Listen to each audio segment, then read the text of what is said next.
Hello, good afternoon. Thank you everyone for joining this webinar slash podcast. And we're changing things slightly compared to the last two webinars.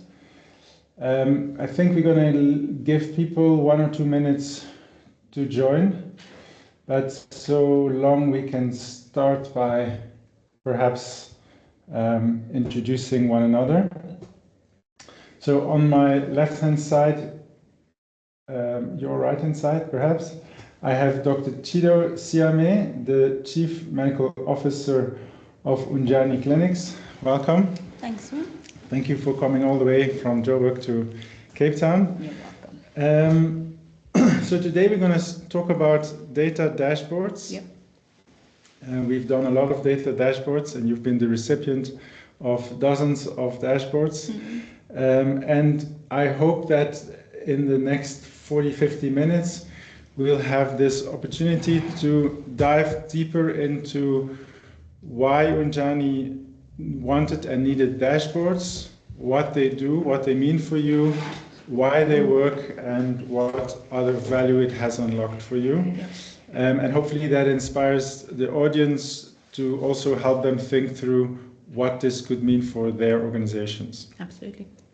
Would you mind explaining to the audience who Unjani is? Because some might know, but I think not everyone necessarily. Okay. Hi, everyone.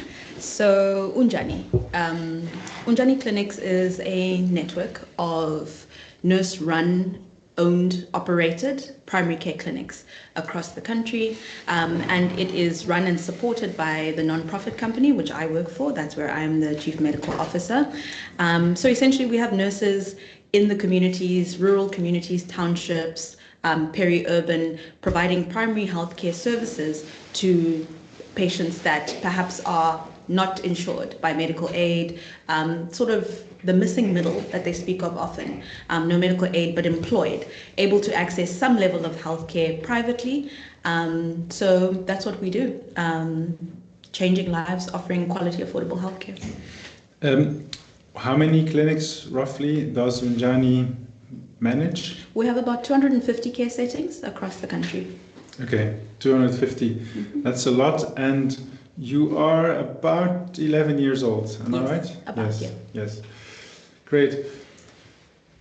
So I think that number 250 is significant. How many patients does the group see roughly every month? Upwards of 140,000, 130 sometimes, yeah. Okay. And you are the Chief Medical Officer. That means you are responsible for, like, what are big ticket items? What are your core things that you do for the group? Okay, so overall, the medical services that are provided in the network, making sure that they're of high quality, evidence-based, according to the guidelines, support of the nurses themselves in terms of continuous professional development, real-time support in terms of patient management as well.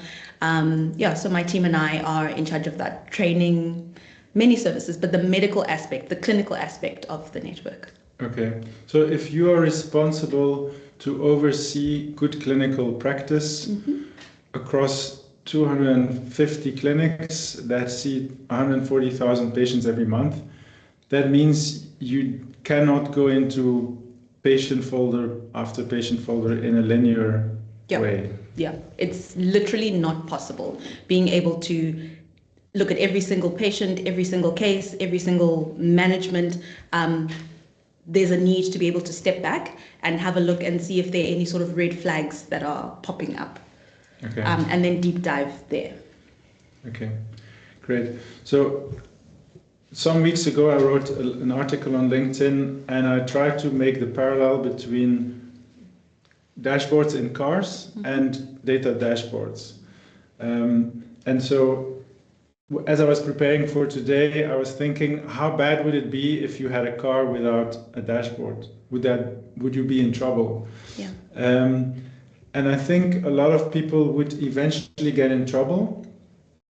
You can, of course, look at other cars, but if you want to make sure you're not speeding, you're sticking to the speed limits, you do need to know how fast you're driving. Also, if you don't have a dashboard, that means you don't know how much petrol is still in the car. Mm-hmm. You either are a risk taker like me, and then you will have to walk at some point, or you will be visiting a petrol station every hour or so out of fear for running out of petrol. Both are not ideal. So I think as the system gains in complexity and the price you pay for not having information becomes bigger, it becomes more and more important to have accurate real-time information, and that is what dashboards promise to deliver.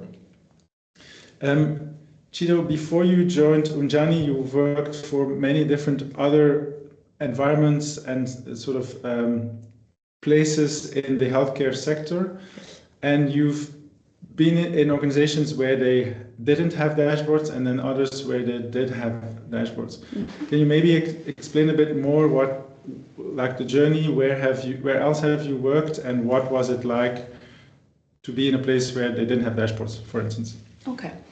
So I've worked in a couple of sectors within the healthcare industry. I've worked in the public sector for a long time, passionate about that.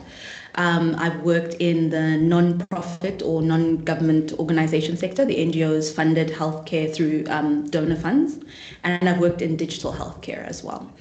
Some of those settings, I won't say which ones, we didn't have access to dashboards as clinicians or as managers even in those settings.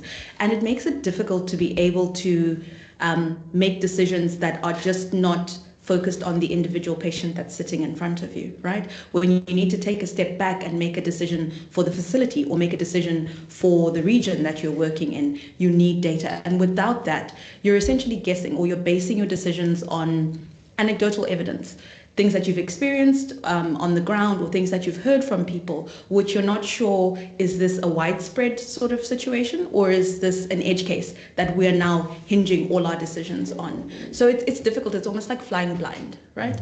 And then in situations or in settings where I've worked with dashboards, it helps a lot. It helps you to be able to make decisions, pivot where you need to, or strengthen certain things.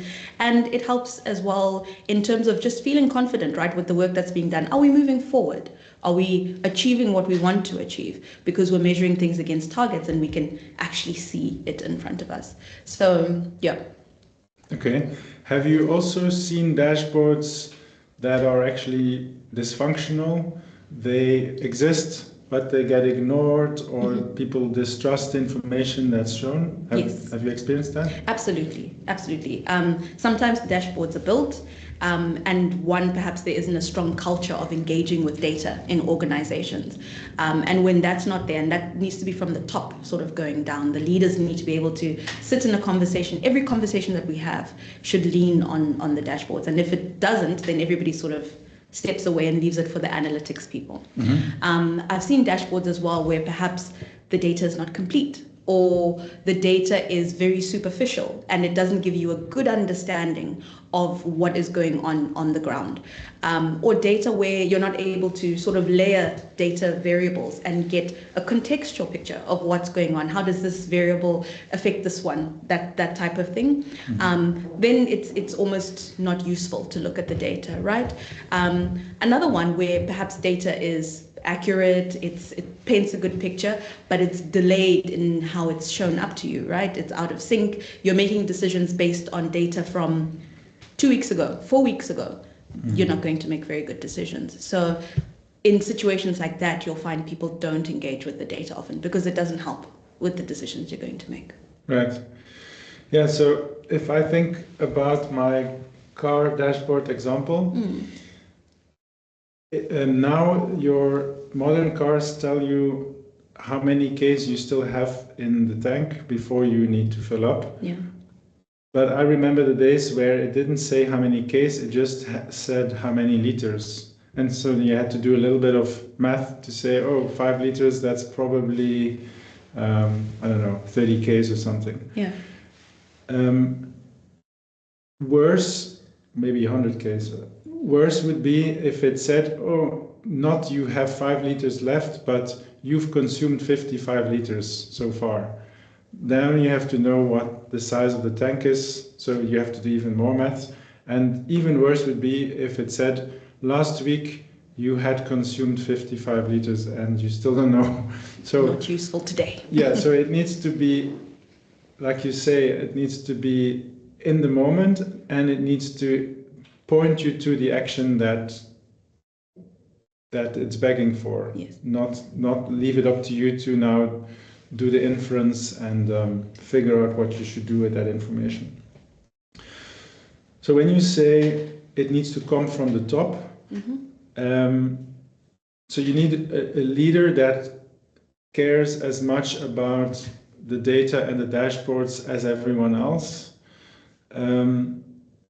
I know that's true for Unjani, but maybe you can say a little bit more about how that actually, sort of how you feel that in everyday work, that is the case. Okay, so maybe to paint a picture, within my first week at Unjani, you can imagine coming into a new role, chief medical officer of a large network, so many pieces, so many areas that I needed to grapple with and understand well. And one of the first things that our CEO, Linda, said to me was, I need you to get in touch with, I'll get you in touch with Wimmy. They need to put you into the dashboards. Have a look at the dashboards, play around. You'll probably get lost for hours because I spent hours there. And I thought, okay, sounds like an exaggeration, right? So I sat with Ulrich and we went into the data. He showed me the dashboards and I got lost for hours. And the thing about having a culture of being data driven is that it's in every single conversation. It's not only when you are going to present somewhere or you're going to a big fancy meeting. We will sit in a senior management meeting with Linda, or I'll sit in a one-on-one with Linda. And these are it's data that comes up. We're not just talking stories or thinking, this would be nice, this would be. So it's that culture that comes from her, and that's the culture that I have with my team as well. And it goes like that. It trickles down, it cascades down to the nurses as well. At facility level, where we have them also interested in data that is relevant to their specific facility, but also their region.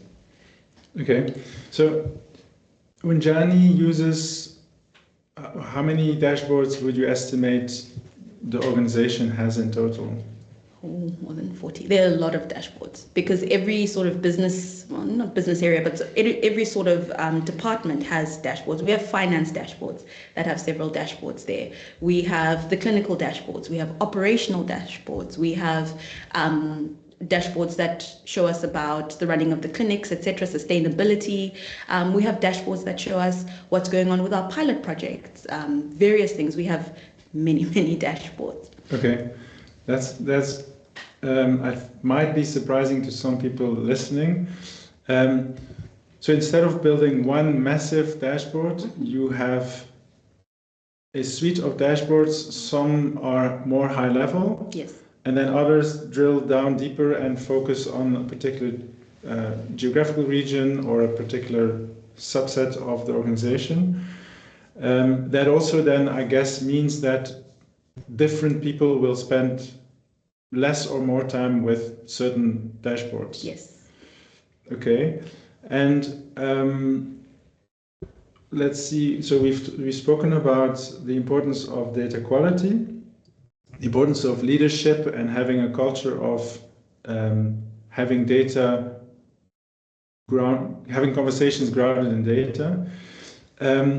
The title of this webinar is Designing Dashboards that are fit for action and that bring return of investment.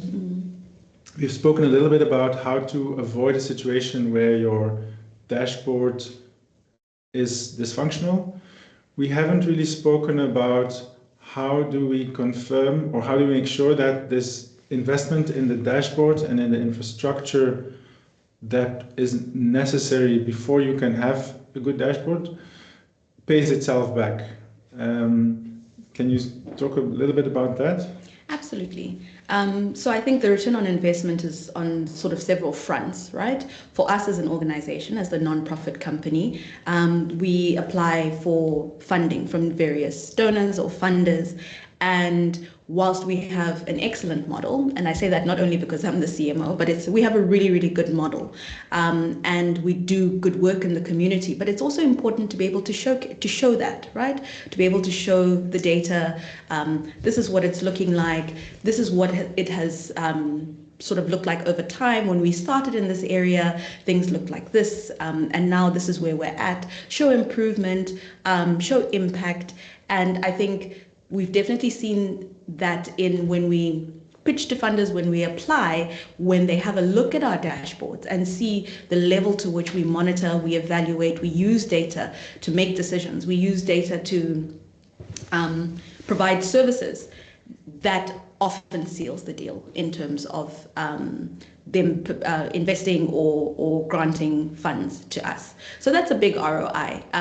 If you compare the money that is put into building these dashboards with your team, and then the money that comes back in millions, really, big ROI there.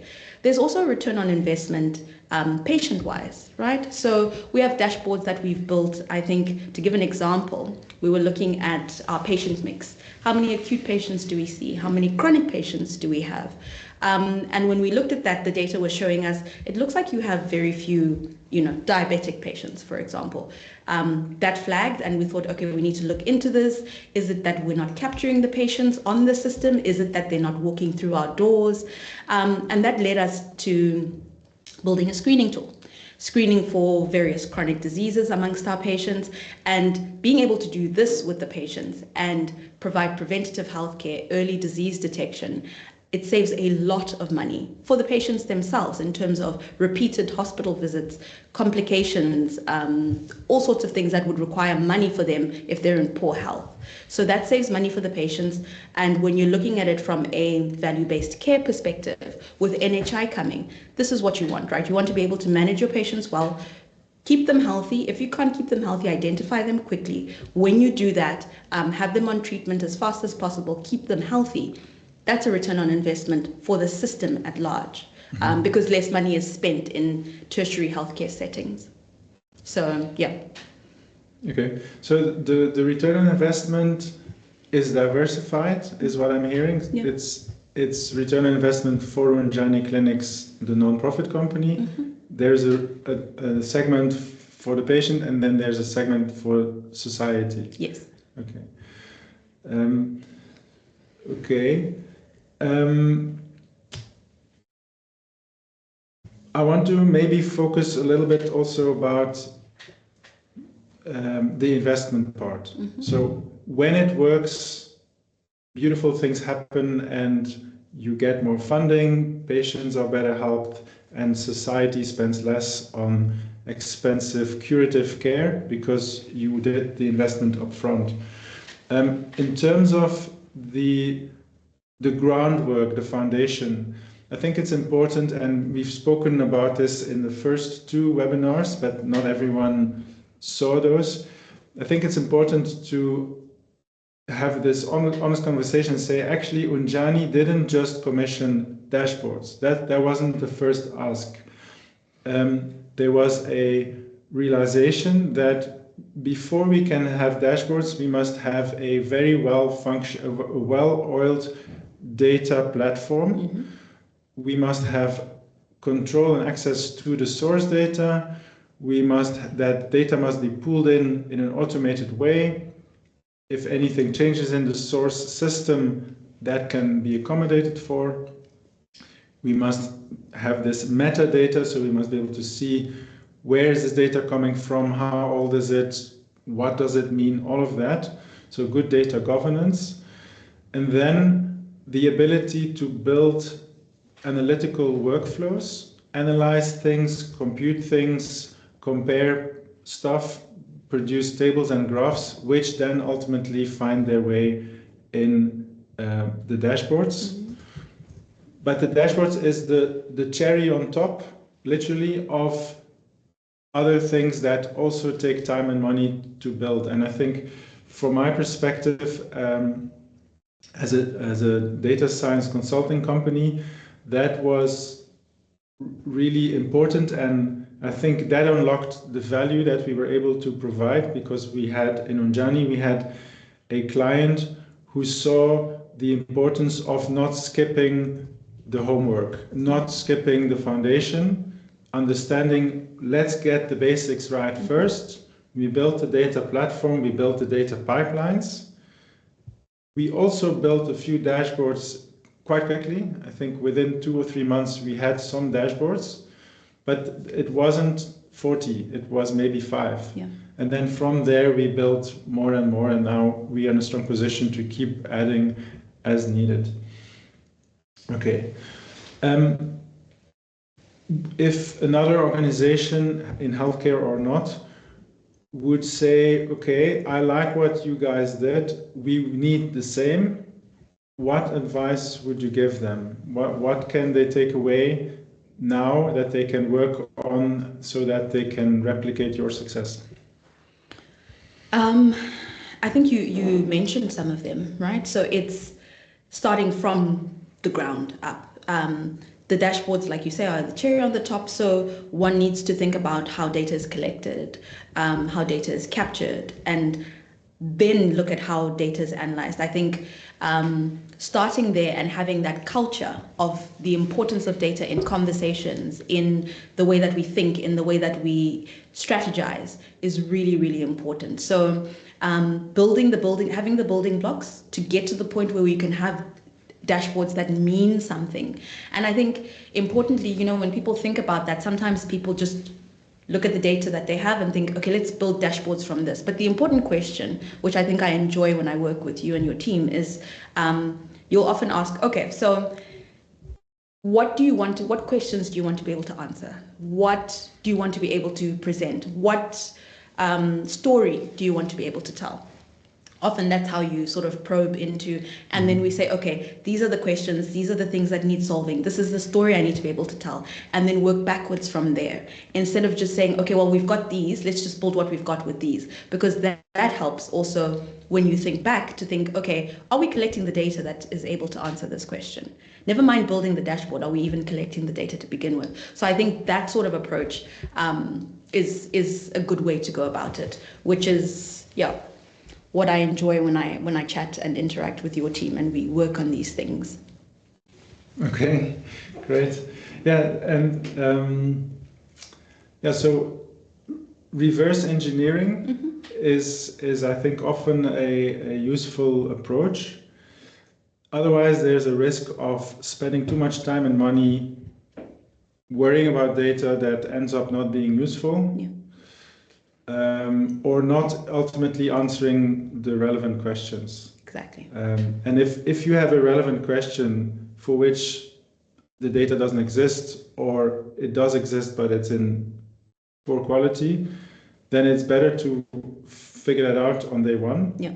And then go back and focus on fixing that first, instead of spinning your wheels and spending too much time on the dashboard that will get discredited or ignored. Okay. Let's. What else can we talk about? Maybe I don't know if it's too early to invite questions from the audience. No, so let's do that.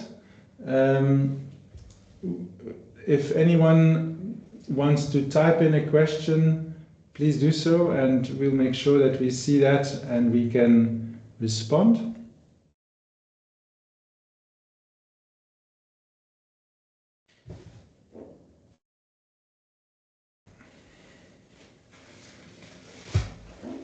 Let's see if I can go to this chat window. Okay, so while we wait, maybe we can talk about the future. So Unjani Clinics has 40 plus dashboards. They're being used by yourself in the clinical space. They're being used to guide strategic decisions, operational decisions, financial management. Can you maybe talk a bit about what's next? What has Unjani planned to do that? And then maybe you can comment on whether that was always planned or it's sort of unlocked thanks to the dashboards. So in the future, what we're looking at now, immediate future, is being able to use the data more with a forecasting sort of lens, right? Being able to use the data points that we collect to tell, let's say, financial sustainability of clinics. That's something that's important. We want to put clinics down in communities where they'll make a difference, then there'll be impact, but it also needs to be financially sustainable for the nurse that's running the clinic. And what's nice about an organization like Unjani Clinics is there are people that have been here for 10, 12, 14 years, and they could tell you, I don't think the clinic is going to work here because of this and this and this. But now we've been able to sort of look at the variables that contribute towards the success of the clinic and think about how do we sort of build a forecast. I don't have the jargon, but like maybe a model, a forecasting sort of model to say, okay, we've got clinic X in this place. Is it likely to succeed? How long will it take us to get to sustainability? That kind of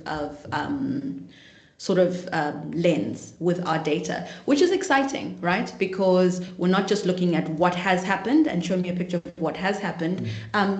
Tell me, how long will it take for us to get wherever we're going? And it's the dashboards that have opened our minds to this thinking, to think, okay, we've got what we need.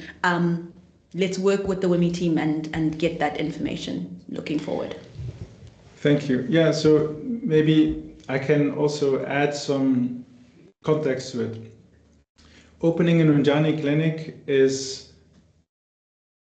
requires a lot of administration, and it's a big financial investment. And you've been doing that at a high rate. You've opened dozens of clinics in the last year. 50 new clinics a year. 50 new clinics a year, and you're going to keep doing that for many more years. So those are important decisions, and I can imagine you want to minimize the amount of times you plant a clinic somewhere in a community and then look back and say, that was a mistake, we shouldn't have done that. Yes. So that's where the financial sustainability prediction becomes very important.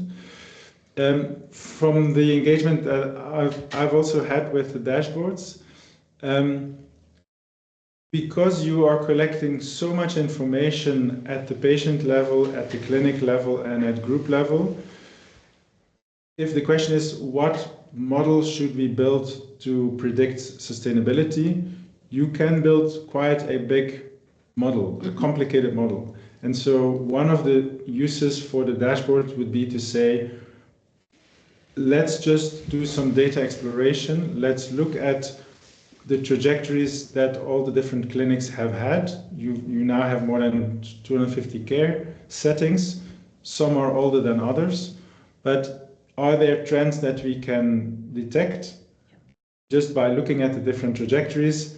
And that in itself should give us some hypotheses or some hints at which variables are more important. Is it a provincial thing? Are certain provinces primed for success and others not? Or is it not really about province, but it's all about how close are you to the mall? Or is it all about the financial status or the socioeconomic status of the community in which you find yourself? Yeah. I don't know what other sort of candidate variables that have emerged, but chances are that the dashboard can speak to that and can either confirm that hypothesis or reject it. And if it confirms, well, then obviously it needs to go into the model. If it's rejected, then maybe that's not the first place to start. Okay. Let's go through some of the questions. We have quite a few. Okay, Jamie Arkin asked if we can tell some more about the key change in your business or delivery you have made using dashboard data. So I think that's for you. Okay, so I think the biggest surprise you have seen with the dashboard. Okay, maybe I'll start with the surprise that then led to a key change in delivery. Having a look at the dashboard, I think I might have mentioned it earlier in the discussion, we look at patient mix. We look at the ages of our patients. We look at the conditions that they consult for. And in playing with this data, we found it surprising that, a very low percentage of our patients were diabetic or diagnosed with diabetes in the data, right? We found that most of our patients are coming for acute conditions, colds and flus and runny tummies and sexually transmitted infections, that type of thing. And we thought to ourselves, well, this is not a reflection of what we know to be the incidence of diabetes in South Africa. I wonder why that is. And so we sat to sort of have deep dive into that data. Is it a matter of capturing? Is it that patients only see Unjani as a place where I go for my, quick fix and not a chronic sort of care setting? Or a place where I can receive chronic care. And that got like sort of our cogs turning and us thinking, okay, what can we do to increase the support that we provide to patients with chronic diseases? Is it that people don't know about diabetes, etc., etc., and so people are not coming in to say, hey, please check my sugar or that sort of thing? So we were out providing patient education, encouraging patients to screen for certain chronic diseases. Built a screening tool with you that is able to sort of identify people at high risk for these, and then we can offer services to them, chronic services, taking of bloods, medication, all of that, even patient health education. So I think that's an example of something that the data helped to flag, and we thought we need to concentrate on providing this service in a certain way. And then thanks. What I can also see from our side is that the dashboard ecosystem is not static. So it's not a case where you say, if we have these 10 dashboards, we'll be sorted.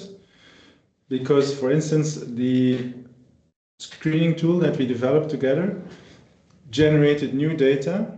And so we now have dashboards that tracks how many patients have screened, what were the results of those screenings, of course, with keeping patient confidentiality at the forefront, but aggregated, what percentage of patients say they are actually not in a good mental health space, or what percentage of patients have symptoms suggestive of TB. So dashboards trigger action triggers new data, which then feeds back into more dashboards to be built. Yeah. I think that's sort of the loop that we are seeing. Okay, let's go to the next question. Can we talk a little bit about dashboard maintenance? Does it remain external, or is it worth developing in-house expertise? Okay, great question. I'll start. Maybe you want to add. So the collaboration, the partnership that Wimmy has with Unjani Clinic, I would say is a hybrid, in the sense that on paper, technically, Wimmy and Unjani Clinics are two separate entities. But in practice, we behave as if we were the in-house experts. So we have a seconded data analyst and a fractional seconded machine learning engineer and data scientist who work for and with Unjani and have the same administrative rights as they would have if they were internal employees. So the maintenance is done by the Wimmy team on infrastructure that Unjani has the administrative ownership and rights to. So that's I think the specific answer to that question. I don't know if you want to add anything to that. No, I'm good. Okay. Next question is, what were the factors that led Unjani to plan an investment in dashboards? Great question. So short answer is the scale at which we are operating. Unjani started off, the pilot project was 4 clinics. That's easy to sort of keep an eye on, right? You're able to know how many patients were seen here, what was the patient mix, what time of the day do the patients come in, all that sort of thing.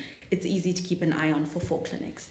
As we grew steadily and have scaled so far to 250 care settings, there is need to be able to have an overview of those. It's impossible to be able to keep an eye on every single clinic every single day, all the days of the week, all the weeks of the year. So that really pushed the necessity for us to build dashboards, be able to have a bird's eye view on what's happening in the network, with the capability of being able to sort of hone in on clinics perhaps that might be having trouble, or certain regions that might be having, experiencing similar difficulties. So yeah, short answer was the scale at which we operate. Okay. Yeah, so I think that resonates. If you have a small organization,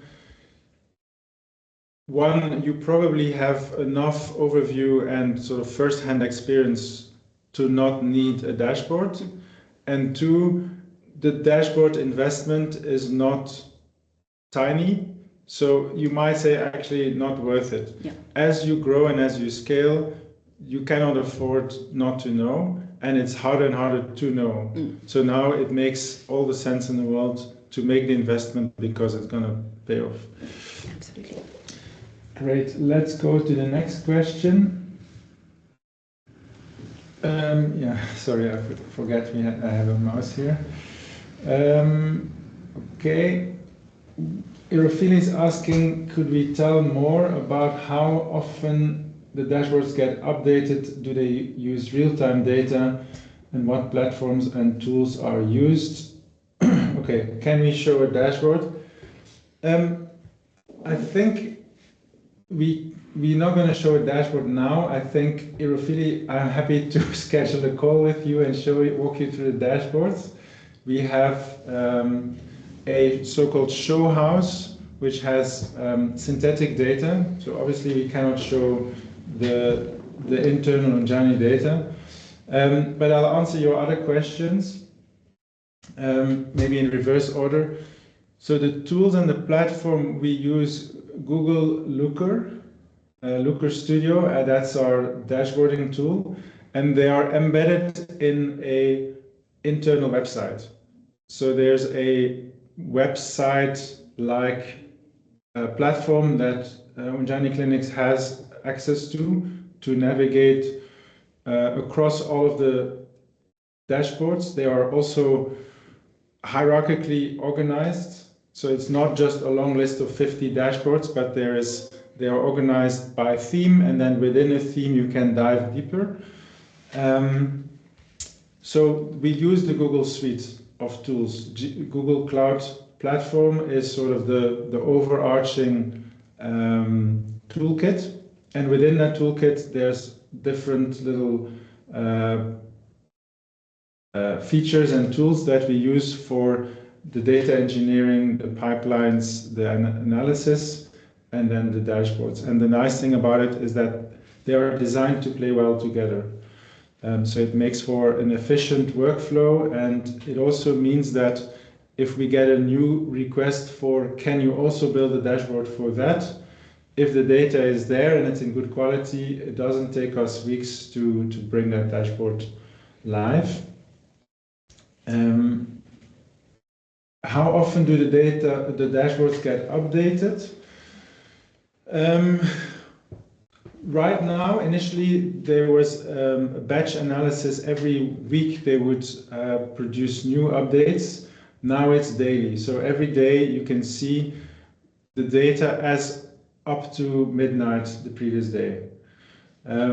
We could do it hourly if necessary, or even every 5 minutes, but it all really depends on what's the rate at which data flows and how important is it that you know what happened 5 days or 5 minutes ago. If things are fairly static and nothing is mission critical that you can't afford a 12-hour delay, then it doesn't make sense to fire the engine every 5 minutes, because there's also a cost involved, of course. So we can tune the rate at which they get updated and refreshed as a function of the speed at which data flows in and the importance of the timeliness, or what is timely, what's timely enough. And that's how we do it. Okay, next question. How do you handle situations where users draw incorrect or misleading conclusions from dashboard visualizations, whether due to misinterpreting charts, misunderstanding metrics, or lacking context? That's a really important question. You want to speak to that? Sure. I think the first thing is understanding that the data, the dashboards, they provide a really good picture of what's going on.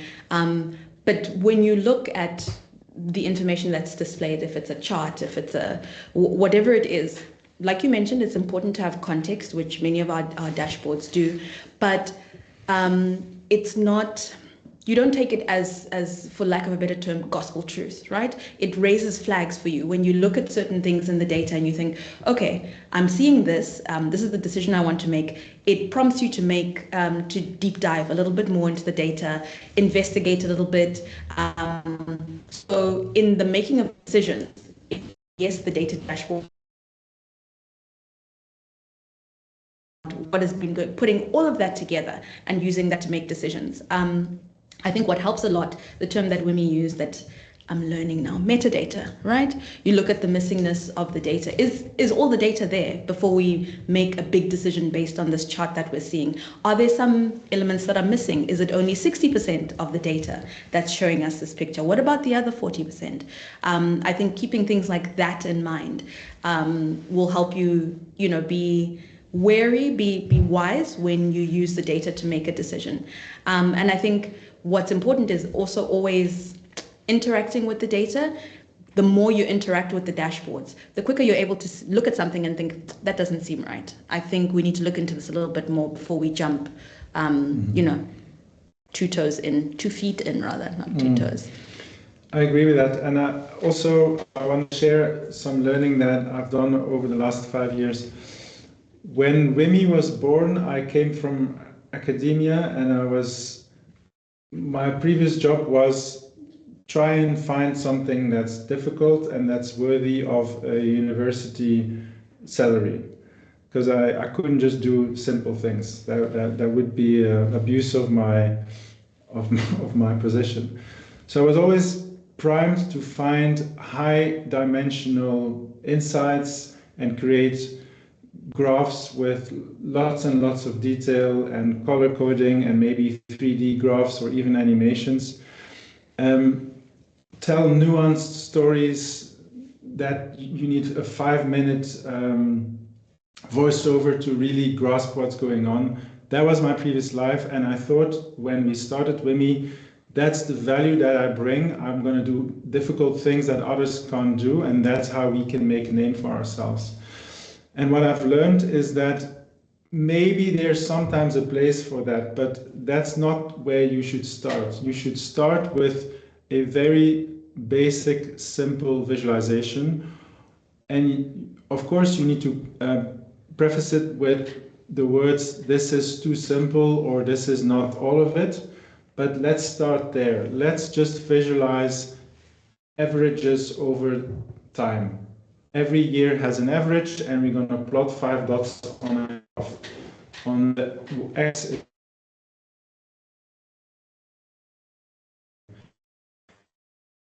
very hard to misinterpret. It's so simple, you're going to get it right. Another example would be, I know people are not always fans, but another example would be a pie chart. Let's just plot the fraction for which the answer is yes and the other fraction for which the answer is no. That's it. We're not doing more than that. Maybe if we have multiple pie charts, we do a stacked bar chart, okay, and the percentages sum to 100. That's not the end of it, but that's a good place to start. And then when you narrate that simple story that is hard to get wrong, when you narrate that with your partner or your client, automatically more questions will come. Okay, but would it also be true that, and now maybe they're asking for, can we break this down by gender, or can we nuance it across some other dimension?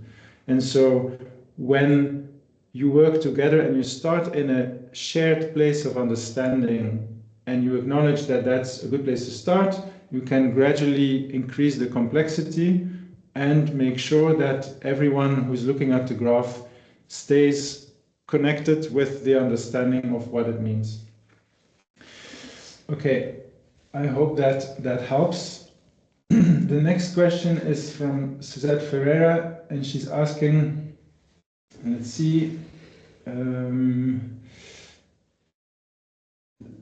as Protocare prepares to refer patients to registered practices like Unjani Clinics or home-based mobile services, would Unjani be open to being part of this? Okay, so Protocare is a robust electronic health records linked, is an electronic health record system, and they are also building dashboards. Okay, great. Okay, so I think, Suzette, that this probably needs a deeper conversation outside of this webinar, but I don't know if you want to make a quick first remark to that. Yeah, well, it sounds like you are doing great work in your organization, Protocare, and we're always open to have a conversation. What's important is providing healthcare services to the communities that are underserved and don't have, accessible healthcare. So definitely we can have a conversation. If you look me up on LinkedIn, we can chat there. Find my email address there. Okay, and then Ray is asking, did you manage to reduce the number of dashboards to similar themes? The short answer is yes. So I think having many dashboards is not necessarily a problem. The challenge is avoid being overwhelmed with information. Maybe in the same way that owning a library is not a problem. Having too many books is not a problem. Having a massive book with 5,000 pages and you don't know where to look to find what, that would be a problem. So if you can organize your books in a logical way that you can quickly find what you need, and then within a book you have an index and you find, oh, chapter 5 is about this, that is the way to go. So I think Unjani has more than 40 dashboards. That means each dashboard is fairly limited in scope.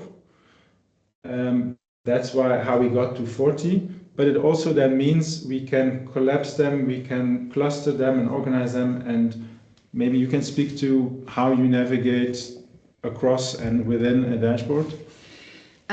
Yeah, so we have them organized in themes, I think I mentioned earlier, according to whether it's clinical, is it financial, is it operations?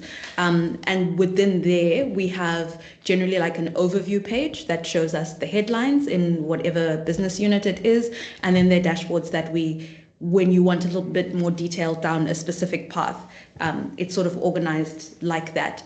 Almost like how your mind would work through an algorithm of trying to look for information, or the way that we think through things. So definitely having a lot of dashboards is helpful when you need quite granular data, but we also do keep an overview. The other way to reduce the number of dashboards that you need is to make certain variables selectable filters right on top of the dashboard. So let's say that you could make a graph for the entire patient population, and then you could also make a graph for the males and the females separately, because they tell a different story. Instead of now creating 3 graphs and force-feeding all 3 graphs to the user of the dashboard, you could just say, and on top there's a gender button with 3 options. Maybe the default one is both genders and the other options are male or female.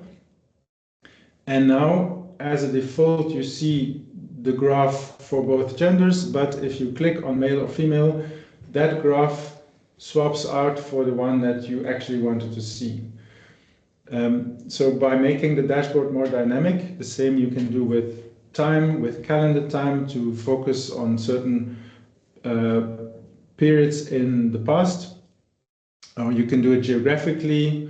There's many ideas that you can apply to reduce the need for having to create 60 graphs, maybe make 6, but make them in a way that they can morph into the other 54. That's how we've approached it. Okay, I think we are close to closing off, if there are no more questions coming our way. There is one more. Okay, let's see. How do you design dashboards that remain useful over time, even as indicators or program priorities change? Okay. I don't know if you want to start or if I should start. You can go ahead and start.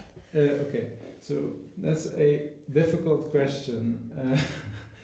How do we make them remain useful over time? Okay, right. Okay, I think one answer would be to think through the infrastructure and the analytical pipelines that you build and how you build them, that the dashboards rest on. And what I mean is, if you don't do that, everything is hard-coded, and you have thousands of lines of code. Now an indicator changes definition, or you add an indicator. Now it's quite a painful process of figuring out where in the code do I need to make a change. So that's not the way to do it. If you are more intentional about how you set up the code base with change in mind, so we have a system. I'm the wrong person. I don't know the technical details, but I know the general principle of continuous integration and continuous delivery. So we have a system that allows the data scientists to update the code and deploy the updated code in a very efficient way. That is the answer to your question. So don't just write code in a verbatim way or verbose way, hoping that you never have to go back. You should expect that you have to go back and you have to expand on it.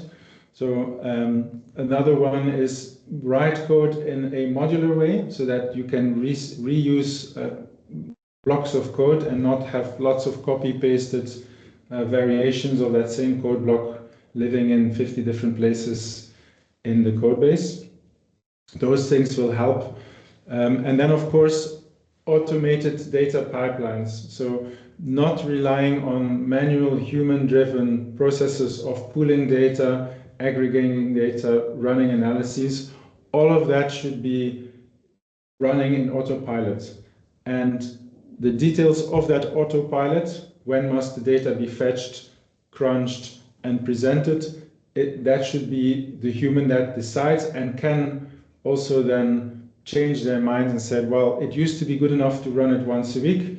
Now we want it every day. That should not be a week of work to change it from weekly to daily. That should be the click of a button, so to speak. Okay, so with that, I think I want to thank you very much for coming all the way, for spending the time, for organizing this together with us. I hope the audience has learned. Absolutely. And feels inspired and empowered to think through what information they cannot afford to not know about. And then lastly, I just want to thank the audience who attended for registering. I know that your time is very precious. Thank you very much. The next webinar will be in 2 months. The details will still be shared shortly or in the next few weeks. But 2 months from now, we're going to do a similar one, and then it's going to focus on innovation with a research and science-based approach to innovation. Thank you very much. Thanks, everyone.